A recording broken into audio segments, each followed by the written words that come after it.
On a 25 ans, on a 21 ans. Je suis assise dans une université, c'est ma phobie. Que tout est écrit. Si ça doit se faire, ça se fera. Je vais pas dire que prédestine, mais à faire quelque chose dans 5 ans. Où est-ce que je me vois dans 5 ans? Dans 5 ans, je pense quelle année? Le sujet, c'est on fait une rétrospective de nous dans 5 ans, nos attentes, nos rêves, etc. Et puis on parle un peu. Toi, tu te vois où dans 5 ans? Sérieusement, avec une idée. Genre 5 ans, 5 ans en vrai, c'est dans pas longtemps. Dans 5 ans, j'ai 21 ans. On a 25 ans, on a 21 ans. À 21 ans, je pense que je serai deuxième, troisième année de médecine, si Dieu le veut. En fait, tu sais quoi? J'ai la sœur de ma meilleure pote qui a exactement 20 ans, 21 ans, et qui est littéralement dans sa deuxième, troisième année de médecine. Elle est littéralement la personne que je veux devenir. Donc en fait, je me vois à travers elle. Donc en fait, je sais que je conduirai la voiture de maman, je serai très intelligente. J'aurais réussi mon concours, je vais vivre la vie en long et en large, je vais réussir quoi. Et j'ai qu'une seule attente, c'est être meilleure. En vrai, dans 5 ans, déjà, par contre, si dans 5 ans, je suis assise dans une université, c'est ma phobie. Pour étudier quoi que ce soit, ma phobie. En fait, je vois ce qu'elle veut dire. Parce que dans 5 ans, être bien avec ma marque, continuer la chaîne YouTube à fond, avoir des gens qui me suivent, qui aiment ce que je fais. Aurélie, future Squeezie. Regardez bien. Future Squeezie, écoutez-moi bien. Léna Situation. Mettez dans votre tête Léna Situation. Sur les situations. Dans 5 ans, c'était. Non, dans 5 ans, en fait, j'ai trop envie de faire des trucs de moi-même, de créer, de partager aux gens, de faire ensemble. En fait, je veux trop créer, depuis que je suis petite, avec tous les Lego et tout. Je sais que je suis faite pour créer. Je sais que je suis faite pour créer. Je sais pas encore quoi, je sais pas comment, je sais pas avec qui, je sais pas comment. Mais je sais que ça se fera. Quoi donc où je l'ai pas. Je sais que ça se fera. Et du coup, je veux juste, dans 5 ans, faire un truc que j'aime. Espérer que des gens m'aiment pour ça et espérer, je te le souhaite. Et espérer gagner ma vie avec un. Mon plus grand rêve, c'est de gagner ma vie en faisant ce que j'aime. Avec les gens que j'aime. Avec les gens. Parce que tout est écrit. Si ça doit se faire, ça se fera. Moi, par contre, je crois pas ça. Pourquoi? Que tout est écrit. Non. C'est toi qui, dans ma tête, c'est toi qui forges ton propre destin avec tes choix. Moi, dans ma tête, tout est écrit. Moi, non. Tout est pas écrit. Parce que regarde. Ça, c'est un deuxième débat. Ouais, en vrai, marque l'idée. Ouais. Marque l'idée. Bah, tout est écrit. Alors, moi, dans 5 ans, normalement, je serais en études. Soit je serais à Sciences Po, je serais en fac de droit. Ambitieux, c'est bien. Mais en vrai, j'aime tellement pas les études. Je serais obligée. En vrai, je pense que j'aime pas les études pour notre sujet aussi l'école. J'aime pas les études pour le moment parce que c'est trop général. Mais je pense que si t'es dans un truc spécialisé, tu pourras réussir à aimer. Par exemple, moi je sais que si par exemple je vais dans une école de graphisme, tu vas kiffer. Non, pas forcément graphisme, mais pas tout ce qui est sociologie, économie, tout ça. Je pense que je peux kiffer. Il y a moyen que je kiffe. Bah, faut tenter et ça trouve quoi. Je pense que si jamais j'arrive pas, je vais aller à Paris Dauphine, je pense. Avec mon amoureux et tout. En train de vivre la vie.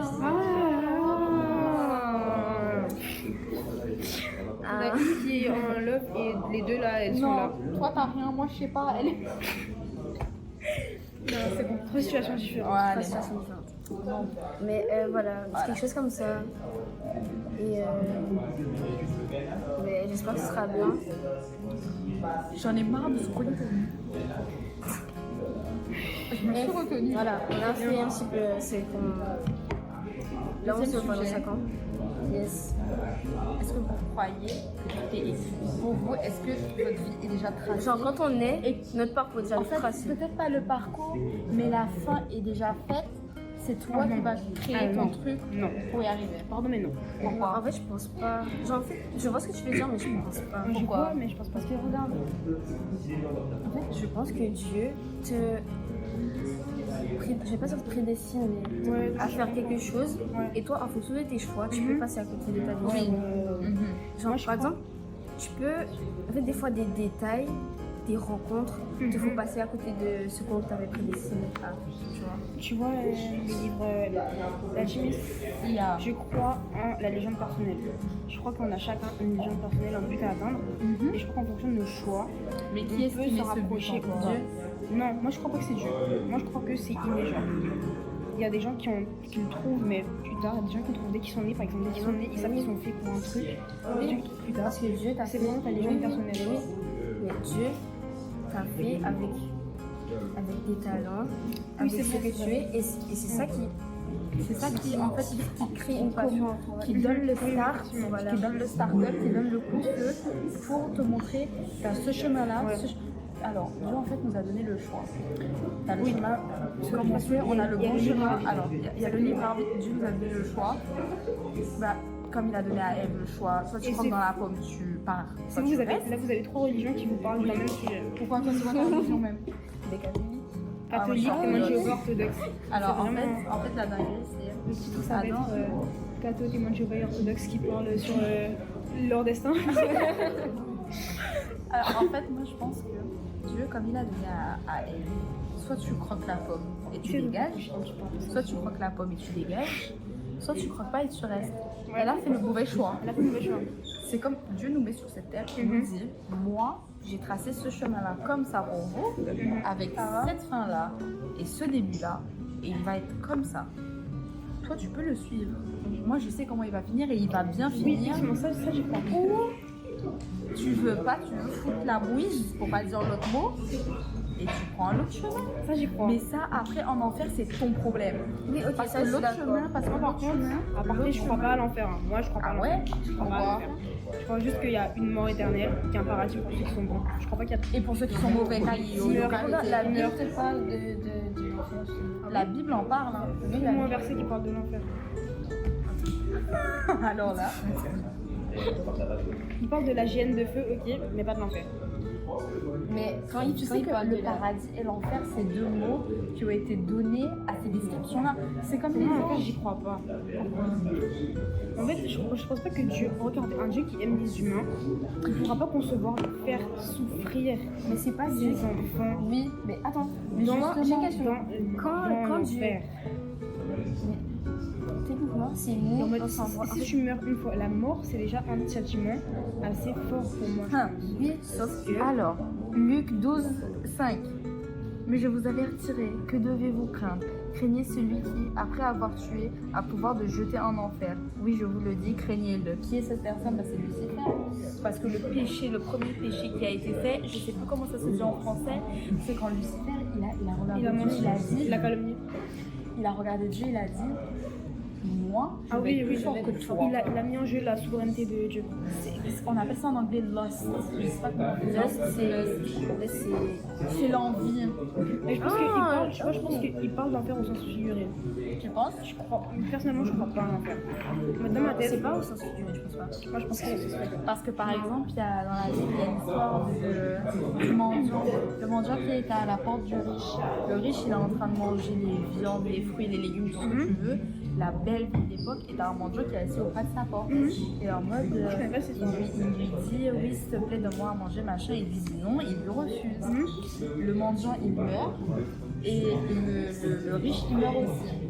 C'est une histoire dans la Bible. Dans la Bible, oui. Oui, je peux la retrouver pour toi ce soir. Vas-y, et en mode, ça m'intéresse, je connais pas. Vous n'avez pas la même Bible que nous. Nous, c'est la Bible orthodoxe. Ouais, c'est pour ça. C'est dans notre Bible à nous, je sais pas si c'est dans la vôtre. Il y a pas. Vous êtes sûr? Moi, j'ai déjà. Attends, je connais au moins les bases. Et en mode, ils arrivent tous les deux devant Dieu. Ils arrivent tous les deux devant Dieu. Et le riche, il est en train de brûler dans les flammes de l'enfer, en train de souffrir, quoi. Enfin, il est en train de souffrir. On ne dit pas qu'il brûle dans les flammes de l'enfer, on dit qu'il souffre. Il souffre, et l'autre, il est assis sur les genoux du père, et il voit l'autre souffrir. Et il dit à celui qui souffre un truc du genre, tu aurais pu être à sa place, mais tu as choisi de ne pas l'être. Parce que techniquement, si nous, on choisit ou non, genre d'aller en enfer, par nos choix, par ce qu'on fait. Genre, si on va en enfer, c'est à cause de nous, c'est pas Dieu qui veut nous envoyer en enfer, parce qu'au contraire, Dieu, dans notre vie, Dieu, il nous envoie des signes, il nous appelle. En fait, il fait tout pour justement nous protéger de l'enfer, parce qu'il sait c'est quoi l'enfer, tu vois. Dieu, de base, il a créé le paradis. Avant que Lucifer n'ait cette mauvaise idée,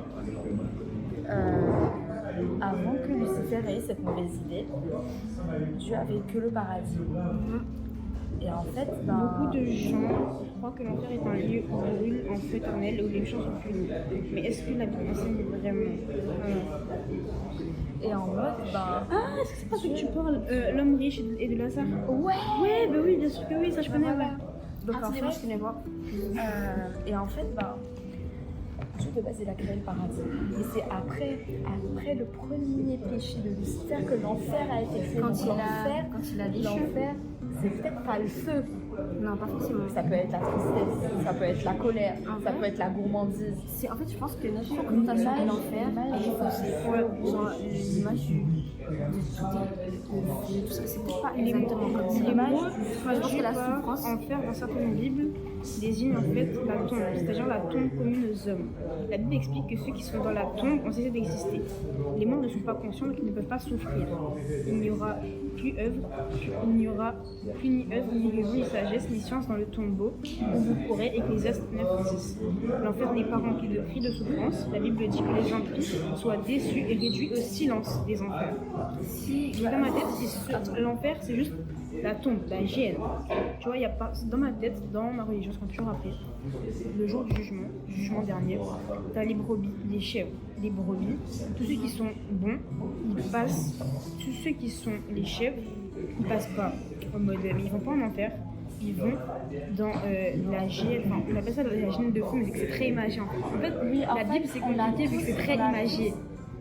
En fait, quelle que soit la religion, Ouais. pour nous, le terme enfer, ça va avec la torture, le mal, le feu, parce que le feu, Non, pas forcément la torture, En fait, juste parce la que le mort. feu, comme c'est quelque chose d'agressif, de méchant, de dur, de douloureux. Mais déjà, Mais en vrai, venez, on se donne une semaine, on fait chacune des recherches par rapport à la religion sur ça, et on met en commun la semaine prochaine. Parce que ça m'intéresse d'avoir des points de vue d'autres religions. ça fait 12 minutes 30 minutes. 12 minutes, mais c'est grave bien. Bon, il est 36, on va devoir y aller. À vendredi prochain pour un nouveau séance de commérage et de gourmet C'est pas indirect. commérage, c'est des discussions de femmes matures. C'est sur des sujets éveillés. C'est du gourmet indirect. C'est pas du gourmet, non, on partage nos opinions. Moi, je suis pas en gourmet avec vous. Hein. Moi, je partage vos opinions, et j'analyse, et voilà. Pour toi, ce qu'on fait là, c'est du gourmet? En fait, c'est vraiment de l'opposition de mentalité. Parce que chacun Oui, se c'est fait de l'opposition de mentalité. Mais c'est une discussion. Ouais, c'est un débat ouvert, sans forcément. C'est pas à la fin du débat. Oui, et oui, sans forcément dissu. À la fin du débat, j'en parle, dis bonjour. On va pas forcément dire nous deux plus. À la force. Ah, les gars, vous avez raté la discussion. À la fin du débat, on va pas forcément dire qu'on est d'accord avec elle. Vous allez pas forcément dire que vous êtes d'accord avec moi. C'est juste pour, genre, chacune s'ouvrir à l'autre. Discussion. Discussion.